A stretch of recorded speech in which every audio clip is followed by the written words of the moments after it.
रसिक श्रोते हो, साहित्याच्या या सुंदर प्रवासात मी ज्योती राठोड तुमचं स्वागत करते. संघर्षाचे रहस्य.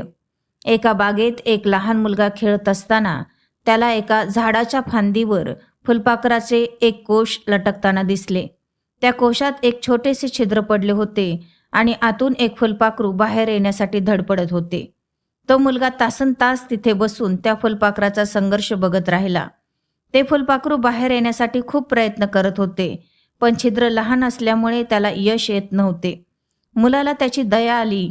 त्याला वाटले की बिचाऱ्याला किती त्रास होतोय, आपण याची मदत करायला हवी. त्याने धावत जाऊन एक छोटी कात्री आणली आणि त्या कोशाचे छिद्र थोडे कापून मोठे केले. आता फुलपाखरू अगदी सहजपणे बाहेर आले.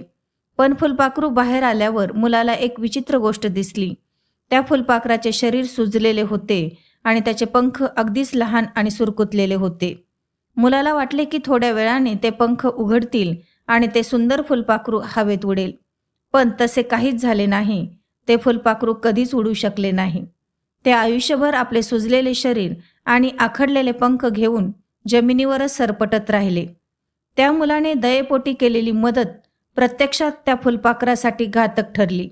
निसर्गाचा नियम असा होता की त्या लहान छिद्रातून बाहेर पडण्यासाठी फुलपाखराला जो संघर्ष करावा लागतो, त्या दाबामुळे त्याच्या शरीरातील द्रव त्याच्या पंखामध्ये जातो. या प्रक्रियेमुळेच त्याचे पंख मजबूत होतात आणि ते उडण्यास सक्षम बनते. मुलाने त्याला सहज बाहेर काढल्यामुळे त्याच्या पंखांना तो व्यायाम मिळालाच नाही आणि ते कायमचे कमकुवत राहिले. आपल्या आयुष्यातील संघर्ष हे आपल्याला त्रास देण्यासाठी नसून भविष्यातल्या गरुड झेपेसाठी आपले पंख मजबूत करण्यासाठी असतात.